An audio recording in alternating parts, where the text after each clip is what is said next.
back. Now you might be like, Emma, what are we doing with all these books? Well, here's the answer for you again if you didn't read the title. It's book review time! So basically what I'm gonna do is at the end of every month, I'm going to review and tell you about all the books that I've read that month. Now I have to catch you up to speed to the books that I have already read. So we're gonna go through all of them and I'm going to talk to you about them and tell you what I really think. Because I have some things to say. I really do. I hope you guys are having a great day and buckle up. It's not as bad as it looks because these 4 are a series. I'm shaking the whole table with these. Now, these books, I would say, are kind of the reason as to why I started reading again. Okay, backstory. Little Emma, middle school, elementary school Emma, loved to read. Read all the time, especially 7th grade whenever I left my original school that I'd been at for like 9 years and I went to a regular, like a Common Core school, and I literally was so socially awkward that I read books literally every class period. I was reading all the time. Then came around high school and I stopped reading. Yeah, I picked back up. First it was because I wanted to challenge my mind, continually progress my brain because I didn't go to college. So I was just like, maybe I'll try and culture myself or something, or learn something new, or like read an autobiography or something, or self-help books, anything like that. But the problem with those books, I can read them, but it takes me a lot longer because my brain is trying to take hold of the information and put it all the way into my brain. It's especially a self-help book, seep it into my everyday life. So for those kind of books, it takes me a while, but with fiction, I eat it up, I gobble it. These books are all about 600 to 700 or so pages long. So at first, obviously, I was really slow at reading this, but then I just kept going and going, and I literally read these so fast. But the Crave series, Tracy Wolff, Crave, I love it. I really do. Me and my best friend Olivia, she's the one that recommended me this book. And at first, it's very much so Twilight-esque. It has dragons, vampires, witches, gargoyles, a whole different line of creatures that you've never even heard of that I don't even know if are actually real. It is very mystical. It is very fantastical. There's obviously like the romance side of it was what initially drew me into it. It's one of those series where like it starts off like more about a romance, but then it's also like the secret of discovering that she's actually this creature that's attending a school full of other creatures. It is what enticed me into it, but then I realized that there's some like adventure, thriller side to it, and the more that you read the books, obviously it's not all gonna be about this romance. There's definitely been a lot of plot twists. I really love this series, and I love how in-depth the detail is about it. I love how she's paid attention to so much, and she also is very progressive with her thinking. She has included a lot of diversity into her book, and it is very much so made aware. Like, there is people from the LGBTQ community as characters, and there's non-binary characters.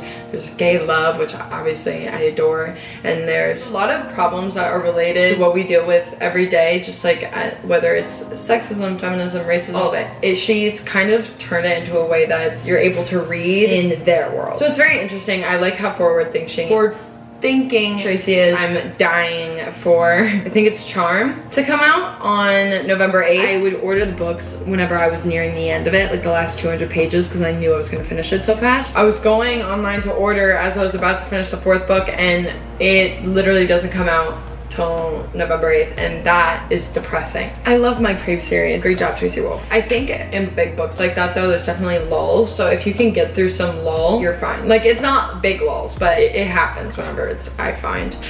Okay, now, after I read Crave, I read Ugly Love. I've been hearing so much about Colleen Hoover, and I've been hearing things about Colleen Hoover while I read the Crave series, but I try to read one book at a time because I can move. I too much doing more than one book at a time. I start off with Ugly Love because that is Sabrina Sabooby, her favorite book by Colleen Hoover, or one of her top. I think it's her favorite, but just so I'm not wrong, we'll just say one of her favorites, but I'm pretty sure it's favorite. Ugly Love by Colleen Hoover. I won't lie, I was a little underwhelmed. Don't get me wrong. Colleen Hoover is an excellent writer. She's done a great job with her career. I understand the reason why she's so famous with her books. It's good. I understand the premise. There are definitely times where I'm like, or like I'm like itching to read more, but it wasn't like the whole thing was like gobbling me up inside. I think I just wasn't expecting, like the plot was like good, but it was just very regular, and I think just coming from such a fantasy book, it was just so, I mean, obviously romantic books like this definitely aren't realistic because it's all fantasy. Like that's another thing, separating yourself from fantasy, like this book, from real life, because obviously it's just not possible. But I definitely enjoyed it. I enjoyed it overall. It made me want to read more Colleen Hoover because I wanted to see what her other books were about. Now, let me show you one of my favorite Colleen Hoover books. November 9th. This book literally killed me.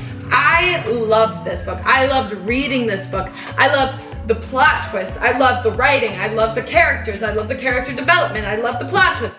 I loved this book. I enjoyed reading this book so immensely. And also, there's a little cameo of 2 characters from Ugly Love that are in November 9th. Loved it. This book, basically, like, the girl and the boy met each other on November 9th every single year, and then there's just so many meanings behind November 9th. You just honestly have to read it. It's beautiful. I love this book. Then after this, I read It Ends With Us. I won't lie. I think that it's one of the more realistic books. Obviously, the romance aspect of it, like, I do love this book. Not as much as I love November 9th, but this book, I appreciate it, and it honestly wasn't what I was expecting at all, because I just dove into it. But I love the message behind the title. I'm very interested to read the book after this, or it begins with us, it starts with us, something along those lines. And I'm definitely excited to read it, to see where they go with this, because I understand now what the title is about, and I think it's beautiful, and I think it's a powerful message, and I can tell that this book was very personal to her, as she wrote in the back of the book in the beginning. But just thrill-wise, kind of a triggering book. So personally for me, like,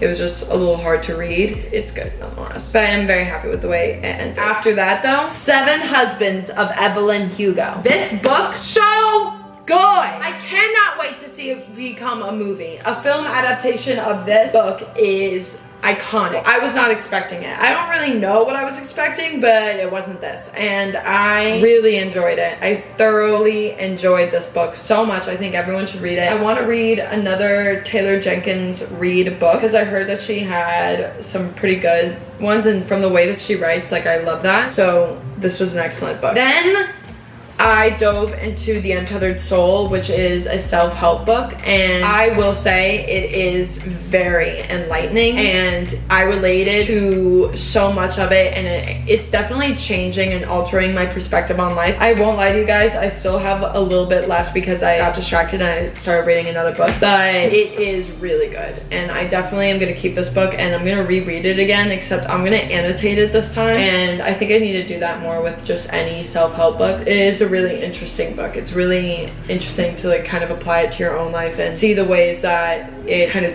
alters it and alters your own perspective, and see how your life changes after that. It's really cool though. I really like it. And then I jumped into Verity. I don't even know who has my #1 spot with Colleen Hoover, because Verity and November 9th have honestly been my favorites so far. Verity is twisted. It is dark. This is me reading the book.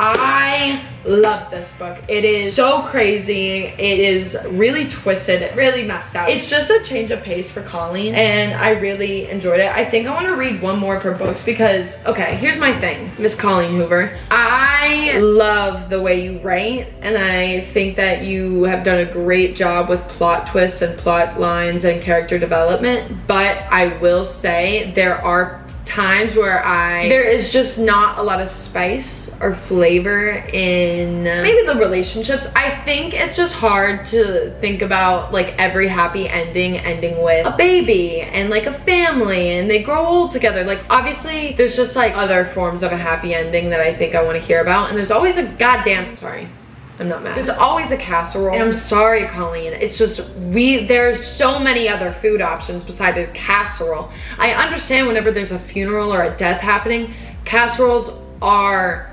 immediate funeral food.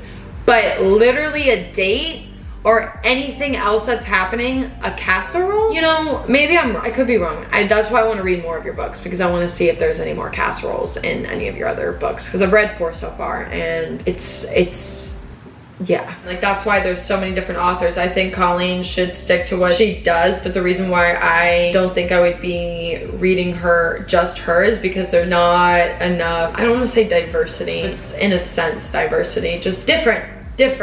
That's why I loved Verity so much. I loved Verity because it was super different for Colleen. But that's her writing style, and that is a-okay. And I still am gonna read her books, and I'm still gonna love her books. I'm still gonna gawk at her books. But that's just like something I think about sometimes whenever I read a book. You know, there's just exceptions. Everyone's entitled to their own opinion. The last book that I just finished today is The Spanish Love Deception. I found this book on TikTok and I decided to read it. I love the trope where it's like girl and guy office relationship hate each other, like fall in love type beat. I do love it. Always a classic. It started off really strong and it was really good. I got annoyed a couple times, but it just, I don't know, it kind of got a little cringe at the end. Like she said something, let me just tell you what she said. During like intense scenes between a man and a woman, she is describing it like, yes, that is a lot of the books that I've read. A lot of these books over here with Colleen Hoover, but we didn't have to say or describe certain things. Like for example, why did we have to say, oh, I hate it, I want to feel you milking me, baby. I literally lost it. When I read that line, I lost it. I could not keep myself together. I was crying. I literally was in shock that was even said. Because what? That is not real. And then it also just became super unrealistic. But then I was also like, this is a book, like it is a romance love story. And then I was like, well, that's just it. Like if I'm feeling like I want to read a romance novel with a happy ending and like a true story with not that many problems, then this is your book. Like this is your book.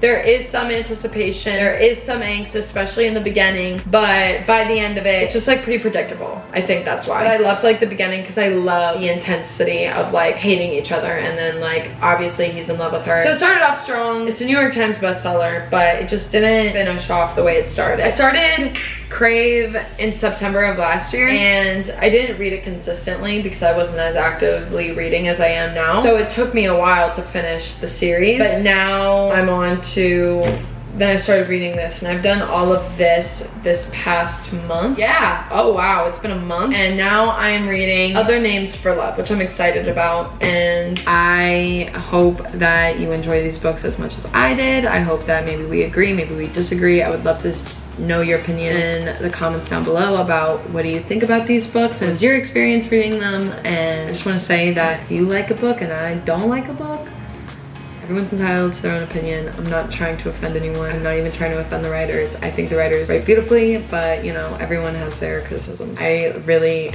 enjoyed this, and I can't wait to do this again with you guys next month. Also, leave some book recommendations down below. I just want to read some of the books that you guys suggest because I want to talk about it with y'all next month. But yeah, I hope you guys are having a great morning, evening, night, afternoon, whatever time it is for you that you are watching this. And remember to comment, like, subscribe, and hit that notification button to see my next video. I'll see you next time. Bye, love y'all.